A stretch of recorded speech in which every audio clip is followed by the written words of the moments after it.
చాలా ఈజీగా ఎంతో రుచిగా సింపుల్గా చేసుకునే అరటికాయ పెరుగు కాంబినేషన్లో ఒక కూర. దీనికి ముందుగా అరటికాయలను శుభ్రంగా ఉడకపెట్టుకోవాలి. ఒక 3 ఈ విధంగా ఉడికిన తర్వాత వీటిని పక్కన పెట్టుకొని చల్లారి పెట్టుకొని శుభ్రంగా చిన్న చిన్న ముక్కలుగా కట్ చేసుకొని పక్కన పెట్టుకోవాలి.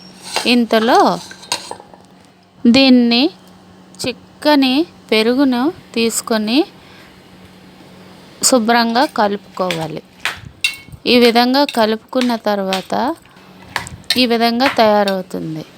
ఇప్పుడు నేను పక్కన పెట్టి టీ స్పూన్ ఆయిల్లో శనగపప్పు, మినప్పప్పు, జీలకర్ర, నువ్వులు, పండుమిరపకాయలు, అల్లం ముక్క వీటన్నింటినీ వేయించుకొని చివరిగా స్టవ్ ఆఫ్ చేసుకొని కొబ్బరి పొడిని కలిపి వీటన్నింటితో పాటు రుచికి సరిపడ ఉప్పు, కొంచెం పసుపు వేసి మిక్సీ పట్టుకొని ఆ మిశ్రమాన్ని అరటికాయ పెరుగు మిశ్రమంలో శుభ్రంగా కలుపుకోవాలి.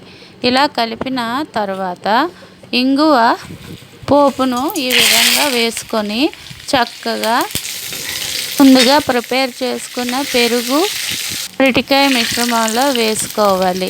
దీన్ని ఒక అరగంట తర్వాత తీసుకుంటే చాలా బాగుంటుంది. ఒకసారి ట్రై చేయండి. తక్కువ సమయంలో చాలా ఈజీగా అయిపోతుంది. నచ్చితే లైక్ చేయండి. Thank you.